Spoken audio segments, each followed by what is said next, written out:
Buenas noches, damas y caballeros. Bienvenidos a otro encuentro especial. Antes de comenzar, quiero saber quiénes me acompañan hoy. Comenten desde dónde están viendo y qué hora es por allá. Bueno, vayamos con el primer relato.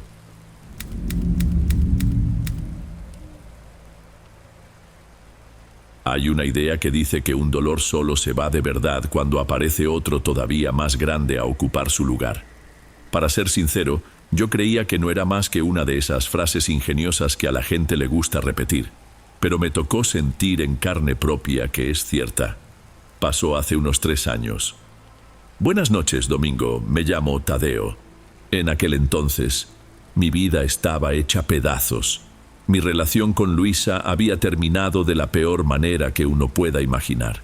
No fue una de esas rupturas amistosas. Fue un punto final que te deja sin saber dónde estás parado. Descubrí que me engañaba con otro tipo y aún así, en nuestra última plática, se las arregló para darle la vuelta a todo y hacerme sentir a mí como el culpable. Pasé las semanas que siguieron en un estado de ansiedad que jamás había experimentado, con ese hueco en el pecho que nomás no se cerraba. Apenas dormía, apenas comía. Vivía atrapado en un ciclo de pensamientos, tratando de descifrar en qué me había equivocado, qué fue lo que no pude ver. Hasta que un martes cualquiera sonó el celular. Era su mamá. No habíamos hablado desde que Luisa y yo terminamos, y por un instante no supe ni qué pensar. Su voz se escuchaba entrecortada. Era difícil entenderle, pero el mensaje fue contundente. Luisa había muerto.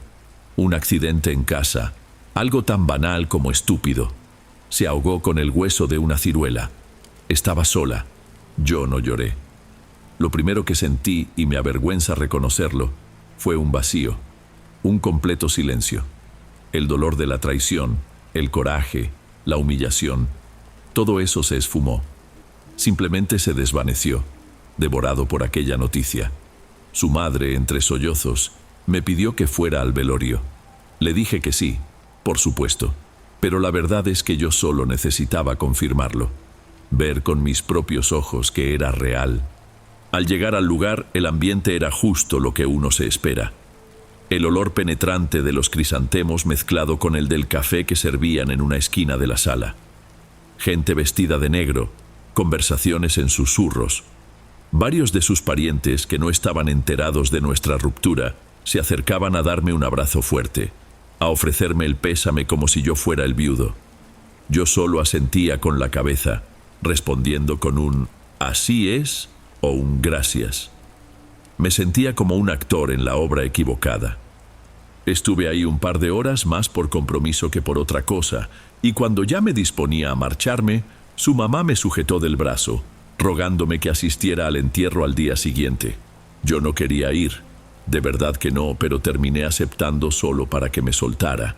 Al día siguiente el cielo amaneció gris, con una llovizna fina y persistente que lo mojaba todo lentamente.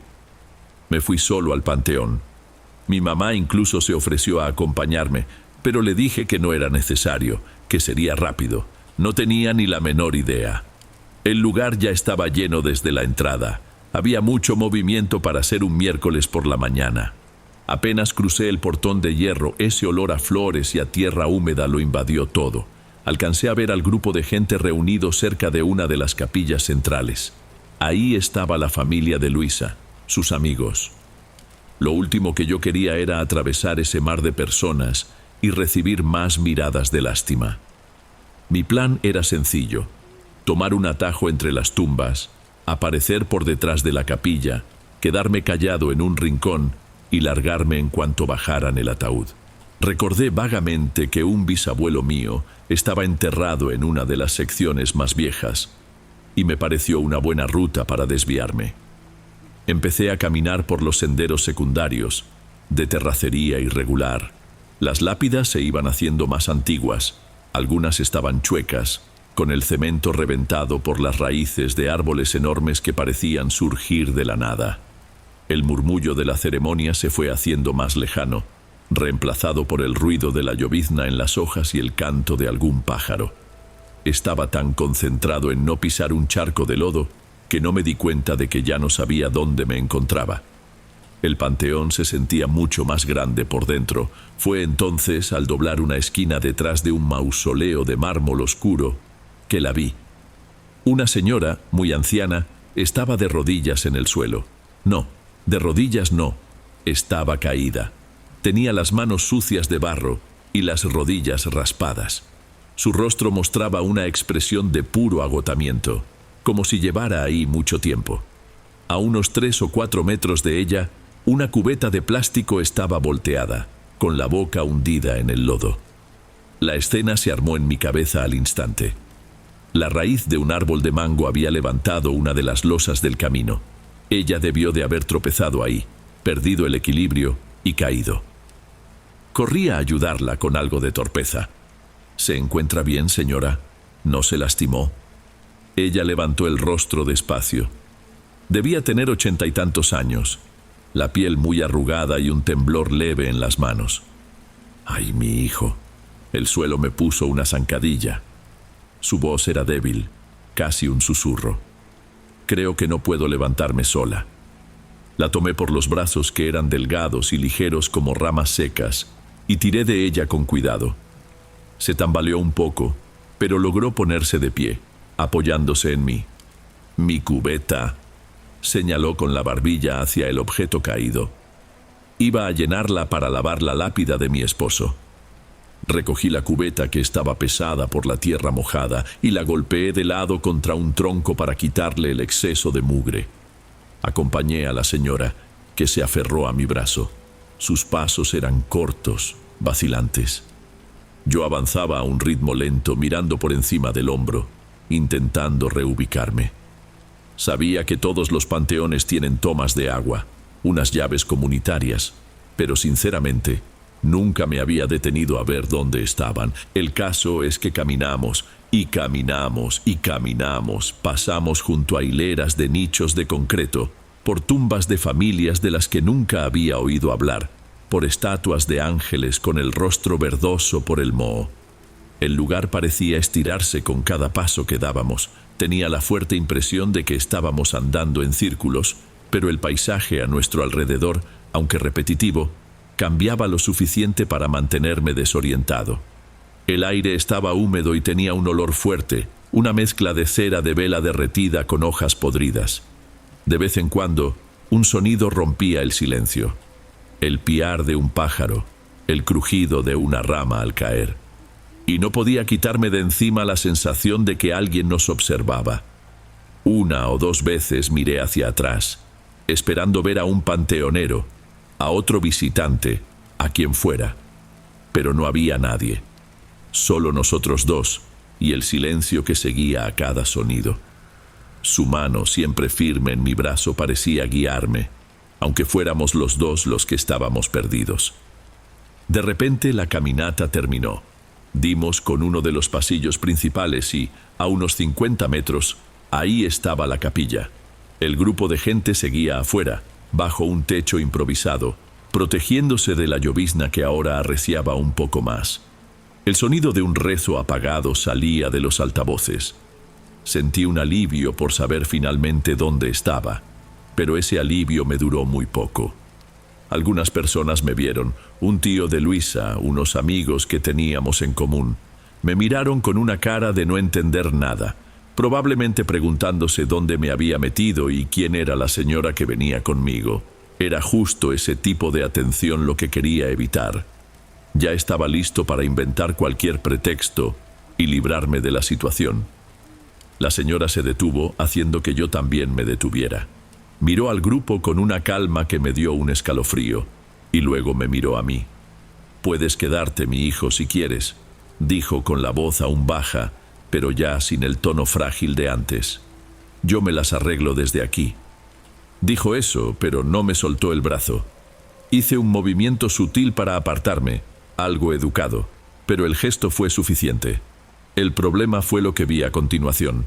Lo que vino del grupo no fue solo una mirada de extrañeza. 2 o 3 tías mayores de Luisa, señoras muy católicas, se llevaron la mano al pecho y se persignaron. Un gesto rápido, casi secreto. Y su mirada no era de lástima ni de curiosidad, era de pavor. un pavor dirigido a la anciana que me sujetaba el brazo. En ese preciso instante su mano se cerró sobre mi bíceps. La sensación de fragilidad, de huesos delgados, desapareció. Lo que me sostenía ahora era una fuerza absurda, sólida, como si unas pinzas de presión se hubieran cerrado en mi brazo. Un dolor agudo me subió hasta el hombro. Intenté zafarme, pero fue como tratar de mover una estatua. Ella se inclinó hacia mí con el rostro cerca de mi oído. Su aliento era frío. La voz, ahora un susurro seco y firme, era imposible de cuestionar. «Llévame. No nos tardamos nada». No era una petición. Era una orden. No tuve opción. Caminé. Me dolía el brazo de verdad y a cada paso sentía sus dedos clavados en mi músculo.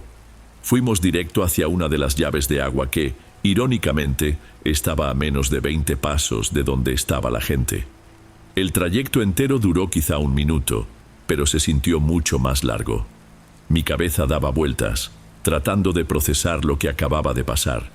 La reacción de la gente, la fuerza de ella, nada tenía sentido. Cuando llegamos, finalmente me soltó el brazo. El alivio del dolor fue inmediato, pero el miedo ocupó su lugar. Pude haber corrido. Debí haber corrido. Pero era como si el cuerpo no me obedeciera. Me quedé ahí, parado, mirando mientras ella se agachaba con un poco de dificultad, ponía la cubeta bajo la llave y giraba la manivela de metal. El sonido del agua golpeando el plástico era lo único normal en esa situación. No llenó la cubeta por completo, solo hasta la mitad. Cerró la llave con un rechinido, se enderezó y se volteó hacia mí. Tenía una gota de agua en la punta de la nariz. «Gracias, mi hijo». Su voz volvió a ser la de una viejita cansada. El cambio era tan extraño que me hizo dudar de todo. Tragué saliva, intentando actuar como si no pasara nada. De nada, creo. Ella esbozó una pequeña sonrisa, un gesto con sus labios finos que no le llegó a los ojos. Sus ojos eran opacos, sin brillo. No, soy yo la que dice de nada. No entendía a qué se refería. ¿Cómo dice?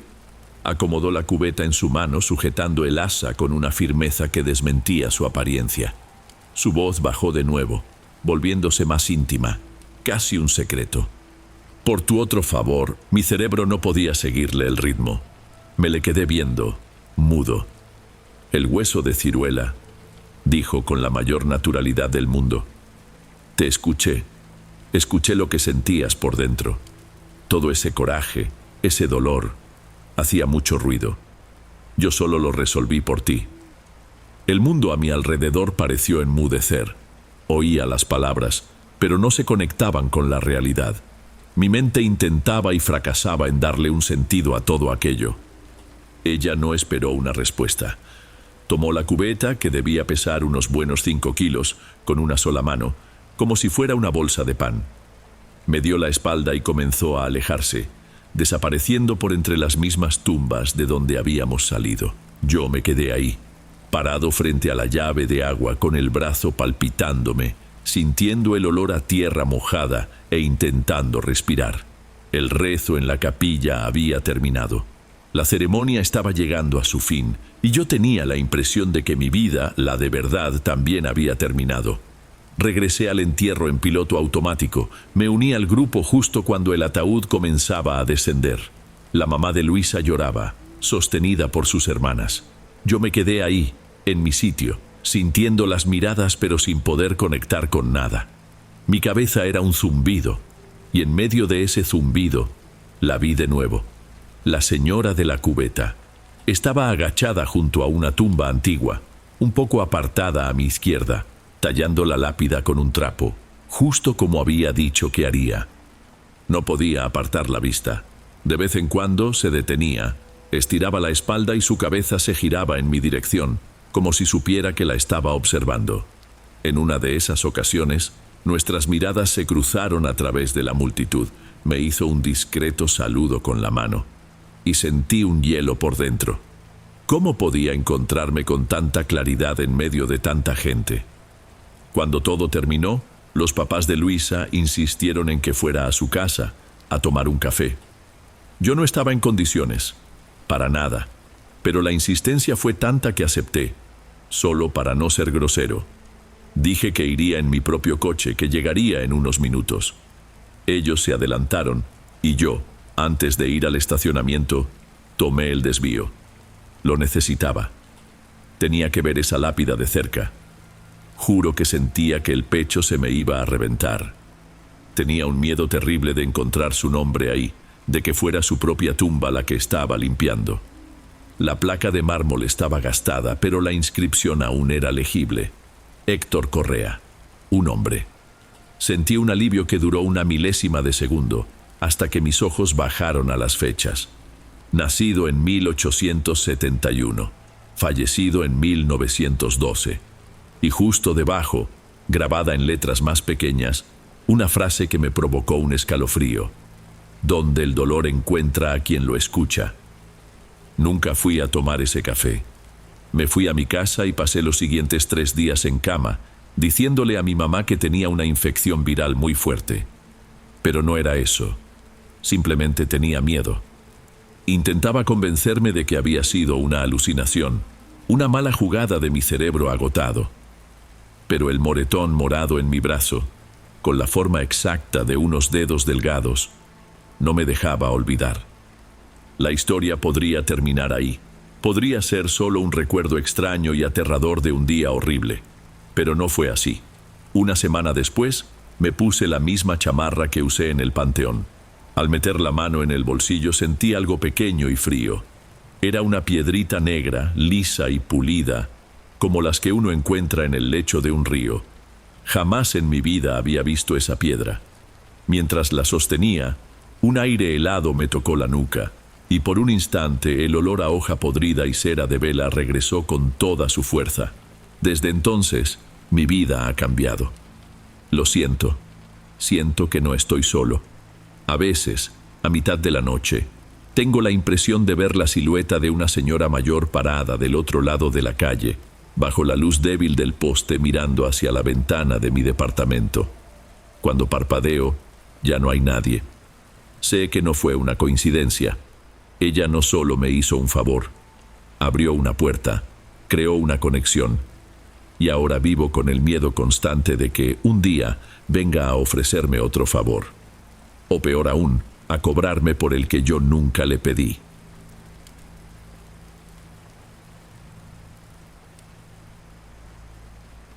Antes de pasar al siguiente relato, asegúrate de estar suscrito al canal y de haber activado la campanita para recibir las próximas historias.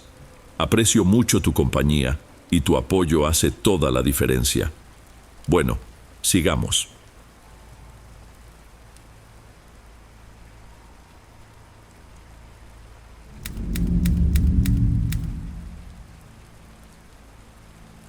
Hay quienes buscan las alturas para sentirse poderosos, para tener el mundo a sus pies. Yo solo subí una vez, hace unos 10 años, y desde ese día, lo único que siento es mi propia insignificancia. Me llamo Gilberto. En aquel entonces yo recién había cumplido los 50 y llevaba años sin poner un pie en la capital desde que era joven. Mi hijo, Miguel, se había mudado para allá hacía casi un año por cuestiones de trabajo, y fui a pasar unos días con él a ver cómo se las estaba arreglando. La verdad es que apenas nos hablábamos, y pensé que quizá el viaje ayudaría a romper el hielo. La ciudad me devoró en cuanto bajé en la terminal de autobuses. Ese mar de gente que no te mira a la cara, los edificios enormes que tapan el cielo, un ruido que jamás se detiene. Yo vengo de un lugar donde todavía le das los buenos días a los desconocidos en la calle. Ahí, yo no era más que otro, completamente invisible. Miguel insistía en que la capital era el futuro. Para mí, no era más que caos. Tuvo que quedarse hasta tarde en la oficina ese primer día, un imprevisto, y me pidió que lo esperara en el hotel. Pero yo no soy de los que pueden quedarse quietos entre 4 paredes. Salí a caminar sin rumbo por el centro histórico, solo para ver esas construcciones antiguas apretadas entre edificios de cristal. Una llovizna fina comenzó a caer, tiñéndolo todo de gris, y la sensación de no pertenecer a ese lugar se hizo más fuerte. Yo no era parte de nada de eso. Era solo una visita, un fantasma del pasado de mi hijo, en medio de su nueva vida. Para escapar del ruido de afuera, terminé metiéndome en una de esas fondas con barra, con la televisión puesta en un partido cualquiera. Pedí una comida corrida bien servida y una caguama para acompañar. La primera fue para calmar la sed, la segunda para intentar disolver ese nudo de angustia que sentía en el pecho. Con la tercera, se me ocurrió la idea. Afuera, la llovizna se había vuelto más densa.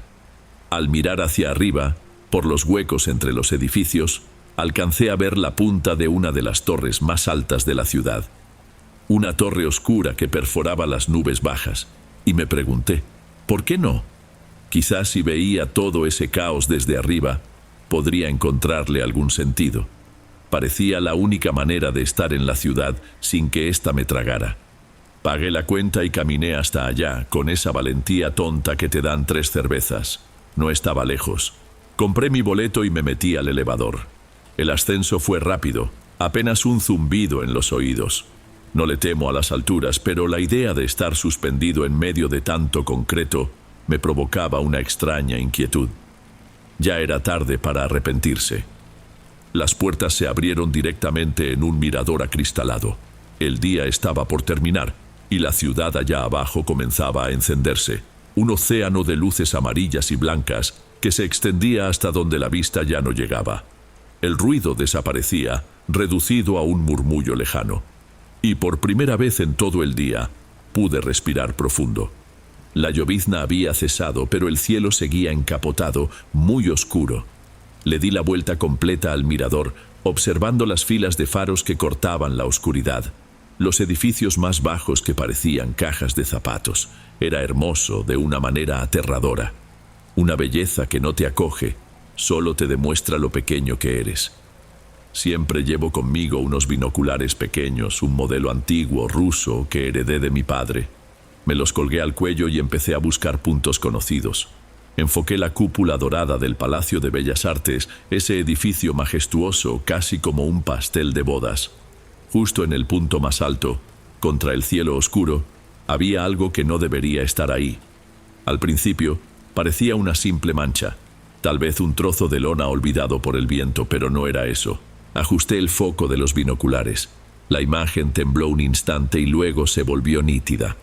Era una figura, alta, muy alta y delgada.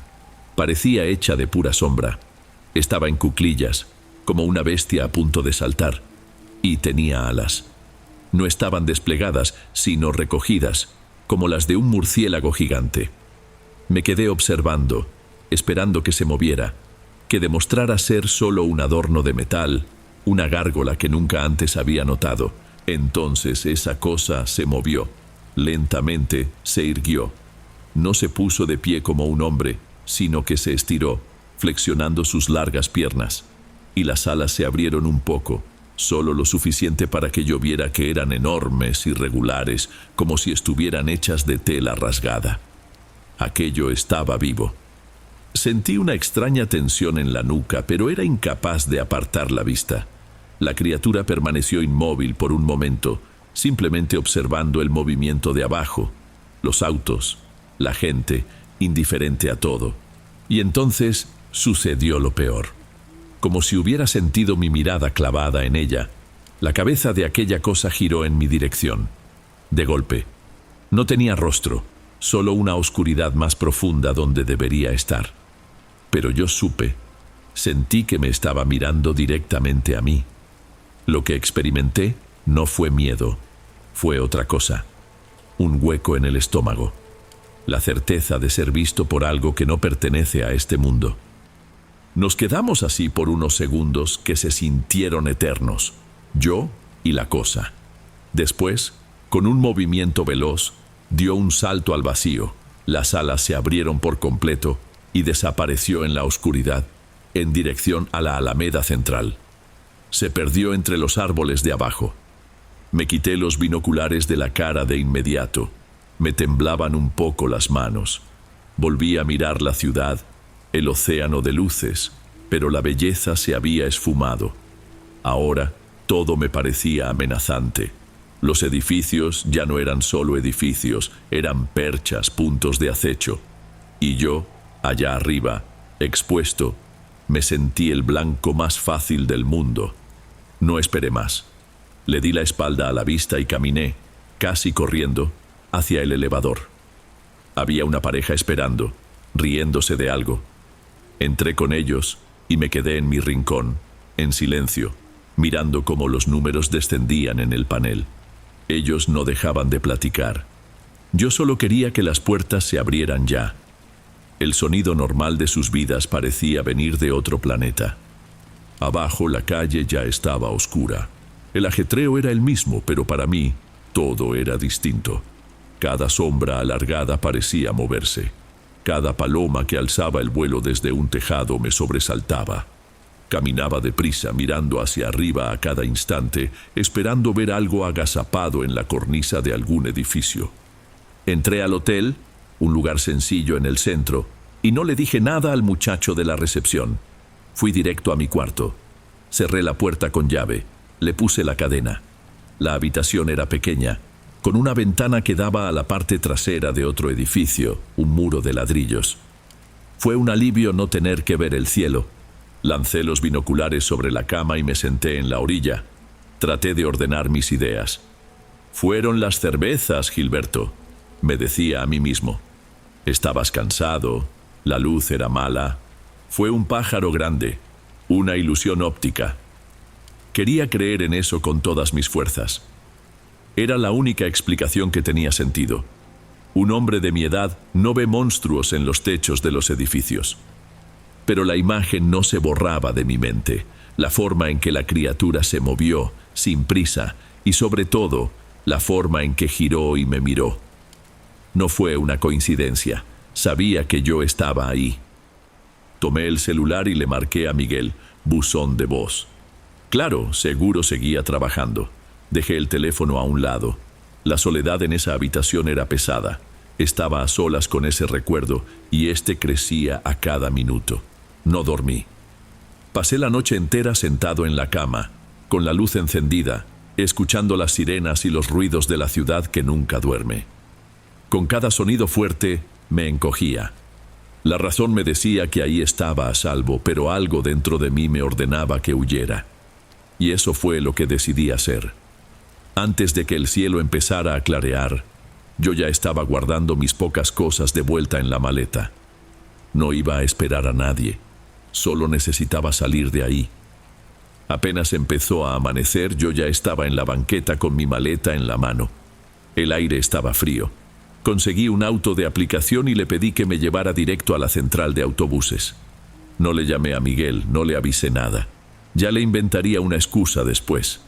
En ese momento lo único que importaba era poner distancia entre ese lugar y yo. Logré comprar un boleto en el primer autobús que salía para provincia.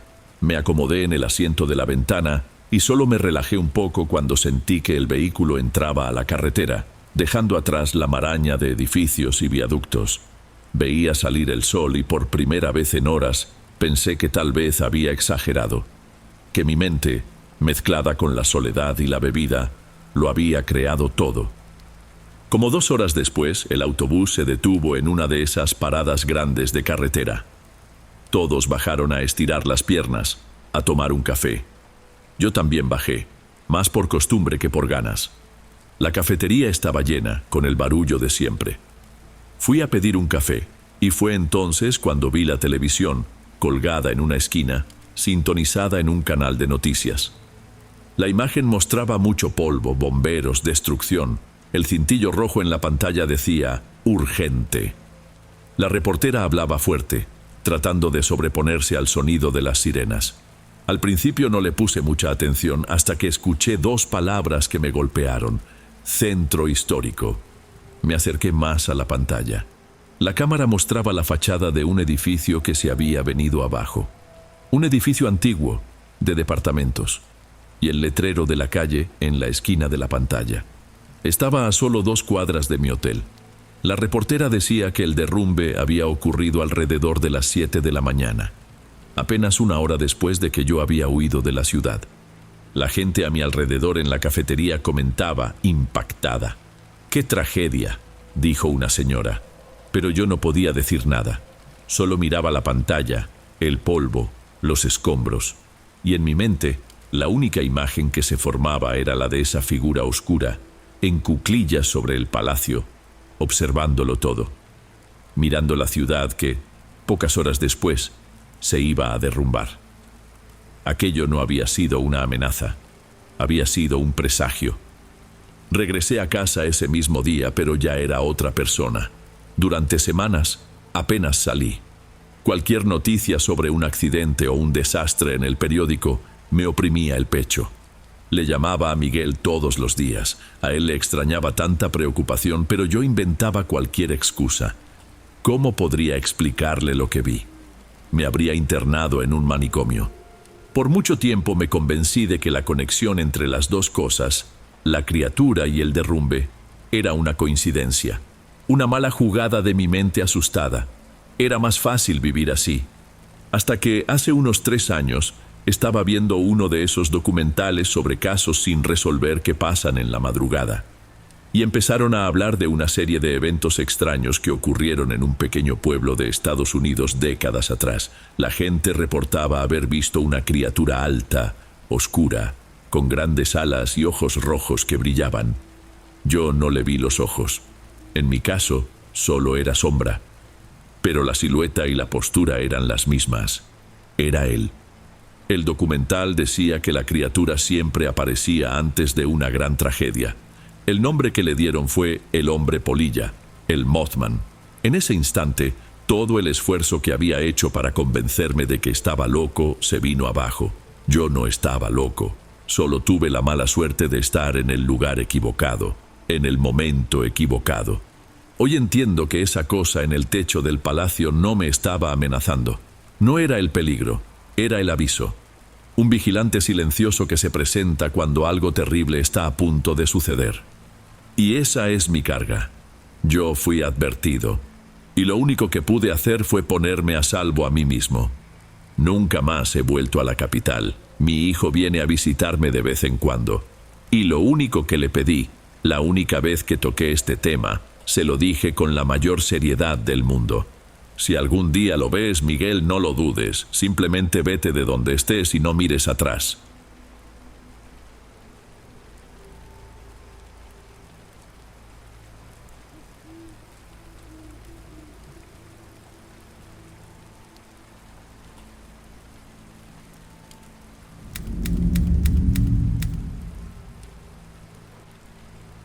Mi nombre es Junior, y durante una temporada mi chamba fue cuidar a los muertos. Mi papá tenía apenas unos 4 o 5 meses de haber fallecido. El dolor todavía estaba muy presente, y yo no sabía cómo manejarlo bien. Así que, cuando surgió la oportunidad de este trabajo temporal, conseguido por un amigo de la familia, la acepté de inmediato. La paga era una miseria, casi simbólica, pero mi verdadera motivación era otra. El panteón municipal estaba en las meras orillas del pueblo, justo donde termina el pavimento y empiezan los caminos de terracería. Era el mismo lugar donde mi padre estaba enterrado. De alguna manera, pasar las noches ahí, en el mismo terreno que él, me traía una especie de consuelo retorcido. La instalación era sencilla, una pequeña caseta de vigilancia junto al portón principal, con un catre de lona, una mesita y una silla. Ahí pasaba la mayor parte del tiempo, con mi termo de café y un farol de gas para cuando hacía mis rondines. No había radio, y la señal del celular casi nunca llegaba hasta allá. El lugar en sí no me daba miedo. Era un camposanto humilde, con tumbas encaladas, algunas ya con el aplanado cayéndose a pedazos, y capillitas de mampostería con santos de yeso despostillados por el tiempo. Flores de plástico, desteñidas por el sol y la lluvia, adornaban la mayoría de las sepulturas. Mi rutina era invariable: un rondín a las 10 de la noche, otro a la medianoche y uno más un poco antes del amanecer. En esas caminatas siempre encontraba la forma de pasar por la sección donde descansaba mi papá. Me quedaba ahí unos minutos, en silencio, y después regresaba a mi puesto. Aquel lugar, para mí, no se trataba de miedo. Se trataba de nostalgia. La noche de los sucesos comenzó como todas las demás, con esa misma quietud a la que ya me había acostumbrado en plena temporada de lluvias. Estaba en la pequeña caseta, con la puerta entreabierta, sintiendo cómo el sereno de la madrugada empezaba a posarse sobre las cosas. El café del termo ya iba por la mitad, cuando la lluvia se soltó. Y no fue una llovizna cualquiera, de esas que apenas sirven para asentar el polvo. Fue una tormenta. El agua se desplomaba con furia, golpeando el techo de lámina con un estruendo que lo llenaba todo, aislando mi pequeño refugio del resto del mundo. Para mí no había problema. Una lluvia así de fuerte significaba que nadie en su sano juicio intentaría hacer alguna tontería por ahí. Era una garantía de calma. Me recosté en el catre, escuchando el golpeteo constante y pensando en cómo el agua debía estar lavando la lápida de mi padre en ese preciso instante. Entonces lo escuché. Al principio fue casi imperceptible, un sonido ahogado, devorado por el ruido de la tormenta. Creí que era una rama cayendo, o el viento empujando algo que estuviera suelto. Pero el sonido se repitió y esta vez con más claridad. Tenía un ritmo, un ruido húmedo y arrastrado, como el de una bota pesada siendo arrancada del fango. Una pausa y otra vez, como si alguien caminara con mucha dificultad por el lodo que ya se estaba formando afuera. Mi cuerpo se tensó al momento. Paré la oreja, intentando filtrar ese sonido específico de entre todo el escándalo de la lluvia. ¿Quién podría estar caminando ahí afuera, bajo semejante diluvio? Lo primero que se me ocurrió fue algún animal, quizá un caco mixtle que se había alejado del arroyo que pasaba cerca. Pero el ritmo era demasiado metódico para ser un animal. Era lento, pesado, y parecía estarse acercando a la entrada principal, donde yo me encontraba. Sentí una extraña sensación en la nuca. Dejé la taza de café sobre la mesita de madera y me acerqué a la ventana, limpiando el vidrio empañado con la manga de mi chamarra, tratando de ver cualquier cosa a través de la cortina de agua que caía sin cesar. Afuera, el vendaval sacudía los árboles y el agua corría como ríos por los pequeños pasillos de tierra entre las tumbas. La visibilidad era casi nula. Encendí el farol de gas, y la luz amarillenta y vacilante que producía parecía volverlo todo aún más extraño. Tomé el machete más por el peso en la mano que por verdadera valentía, y abrí la puerta. Un viento helado me golpeó de lleno. Caminar ahí era un infierno. El lodo se pegaba a mis botas, y a cada paso tenía que hacer fuerza para no atascarme. Sostenía el quinqué en alto, intentando iluminar el camino con ese círculo de luz temblorosa. La lluvia me pegaba en la cara, en el cuello, y en pocos segundos ya estaba completamente empapado. Di unos pasos fuera del área de la entrada, girando la cabeza de un lado a otro. Nada. Solo las cruces y las pequeñas capillas de mampostería, silenciosas bajo la tormenta. Por un momento me sentí como un idiota. Era obvio que había sido producto de mi imaginación. El ruido del viento, la lluvia. Ya estaba listo para volver a la caseta y secarme. Fue cuando lo vi. Allá, en medio de una de las secciones más antiguas, una forma se movía. Era la silueta de una persona. No había manera de confundirla. Estaba de espaldas a mí, caminando de forma lenta y un poco encorvada, como si llevara un peso enorme. Y de hecho lo llevaba. Tenía algo grande, una especie de bulto, echado sobre el hombro. Mi primer pensamiento, por supuesto, fue que se trataba de un ladrón. Había gente que se metía de noche para robar piezas de bronce, crucifijos de metal, cualquier cosa que pudieran vender por unos pesos. Respiré hondo, sintiendo una rabia mezclada con miedo. Grité, con la voz más firme que pude encontrar. ¡Quieto ahí! Mi voz apenas se escuchó por encima del estruendo de la tormenta. Y la figura no reaccionó. Continuó su camino, sin dudar, como si yo ni siquiera existiera. Eso me provocó un pavor genuino. No era normal. Un ladrón habría corrido, o al menos habría volteado. Decidí seguirlo manteniendo la distancia. Me fui escabullendo detrás de las tumbas, usando las construcciones más grandes para ocultarme. El farol se balanceaba en mi mano, proyectando contornos extraños sobre las lápidas mojadas. Con cada paso que daba, la sensación de que algo estaba terriblemente mal crecía. La manera en que la figura caminaba era mecánica, y el bulto que cargaba no se movía como un saco de herramientas o de metal, se doblaba de un modo extraño a cada paso, un peso muerto, flácido. La figura se detuvo de repente. Había llegado al borde de un agujero rectangular, oscuro, abierto en la tierra. Era una fosa nueva, recién cavada, probablemente para el entierro de alguien al día siguiente.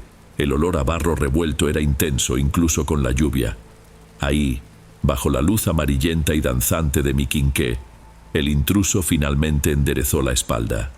Con un movimiento lento, casi casual, se quitó el fardo del hombro. Fue cuando lo vi. No era un saco, era un cuerpo. Estaba envuelto torpemente en una lona oscura, pero no lo suficiente como para ocultar su forma. La silueta de una cabeza colgaba hacia un lado, y el contorno de brazos y piernas se marcaba en la tela mojada. Era del tamaño de una persona, de un hombre, creo. La lona estaba sucia de lodo y se veía pesada, empapada. Se me hizo un nudo en el estómago. Aquello no era un robo. Era otra cosa. Algo salido de una pesadilla. Me quedé agachado detrás de una pequeña capilla familiar, con el corazón desbocado, tan fuerte que sentía que la figura podía escucharlo, aún con todo el ruido de la lluvia. No podía moverme. Mis músculos no respondían. Solo podía observar, escondido, mientras aquel ser se posicionaba al borde de la fosa. No tuvo ninguna ceremonia. No hubo cuidado. No hubo respeto. Simplemente inclinó el cuerpo hacia adelante y lo dejó caer. El sonido que provino del fondo del hoyo fue la cosa más horrible que he escuchado en mi vida, y vaya que he oído de todo. Fue un golpe sordo y húmedo, un sonido pesado, blando, como si un costal de naranjas podridas se reventara en el fondo de un pozo de lodo.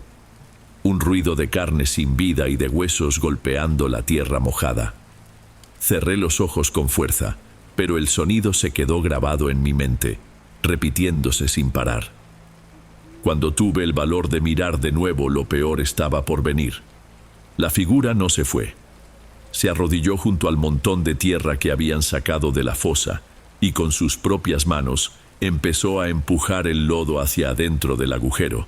El sonido de la tierra cayendo sobre el cuerpo era espantoso.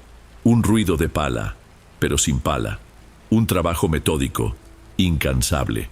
La lluvia seguía cayendo, mezclando la tierra suelta con más agua, convirtiendo todo en un caldo espeso que arrojaba allá adentro, sin detenerse.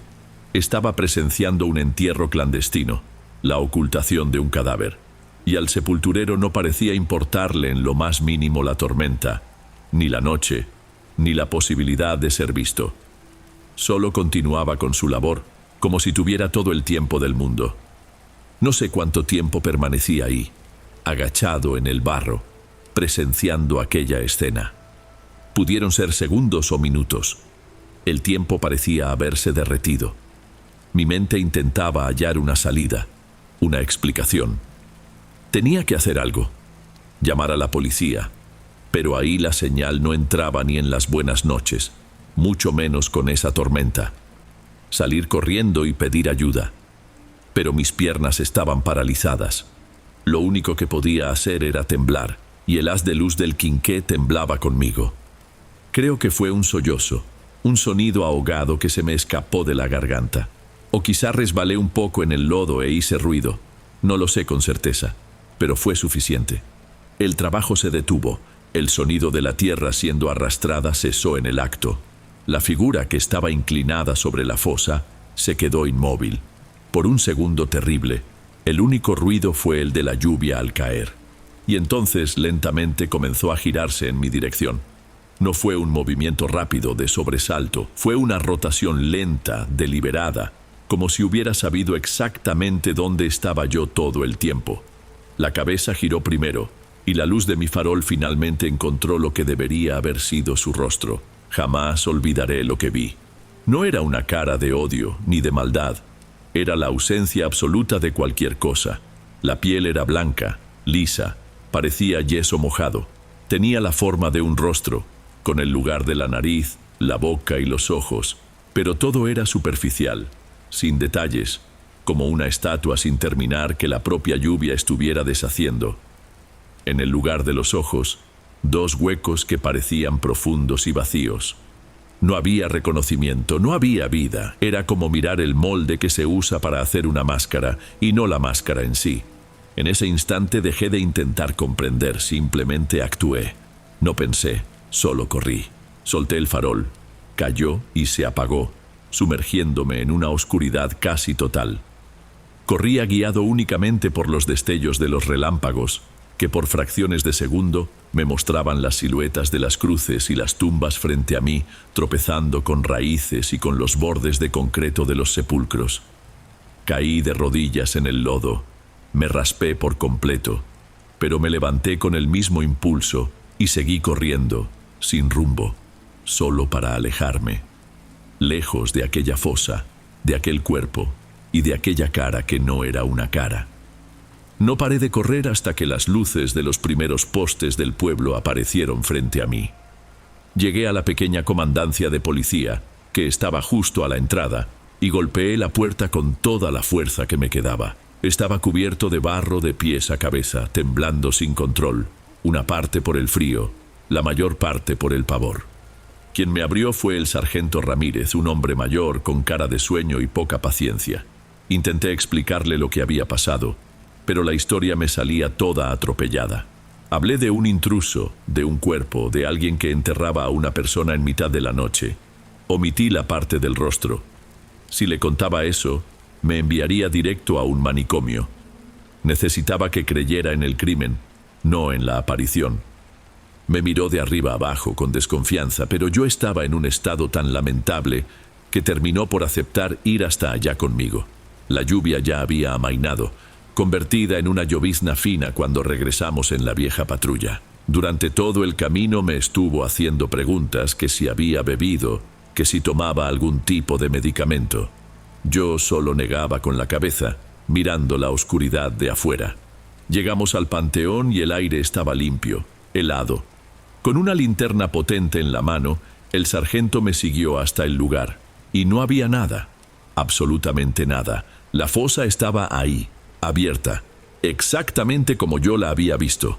Pero la tierra a un lado estaba intacta.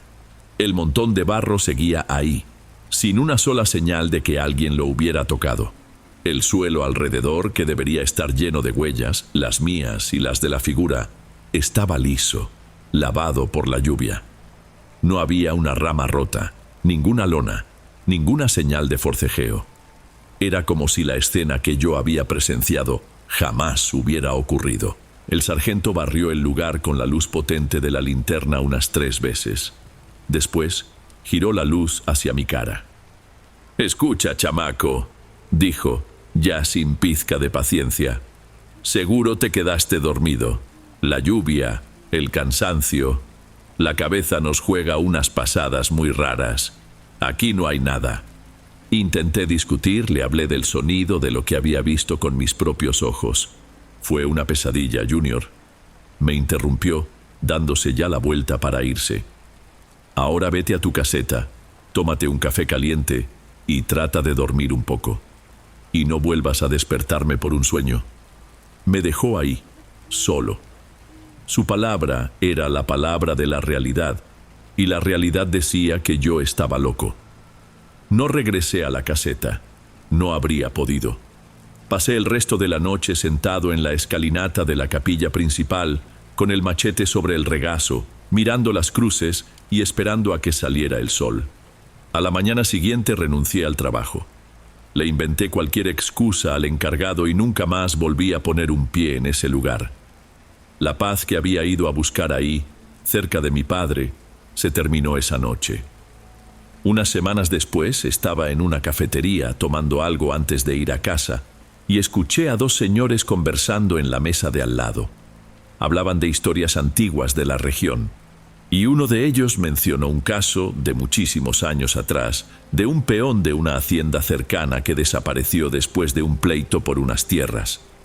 Dijeron que la pelea fue fea y que el hombre simplemente se evaporó. Su cuerpo nunca fue encontrado. Hasta el día de hoy, no sé qué fue lo que vi aquella noche. Si fue mi luto volviéndome loco, si fue una pesadilla tan real que me hizo correr bajo la lluvia. Pero a veces, cuando todo está muy en silencio, todavía puedo escucharlo. Aquel golpe sordo y húmedo haciendo eco en el fondo de mi memoria. Es un sonido que ninguna realidad, ninguna palabra de sargento puede borrar. Es la marca que esa noche dejó en mí.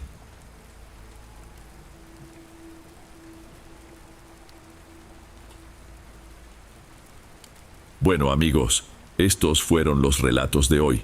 Espero de corazón que les hayan gustado. Subo nuevos videos todos los días y me dará mucho gusto verlos en los próximos. Ahora en la pantalla les dejo otros 2 buenos videos que seguro les encantarán.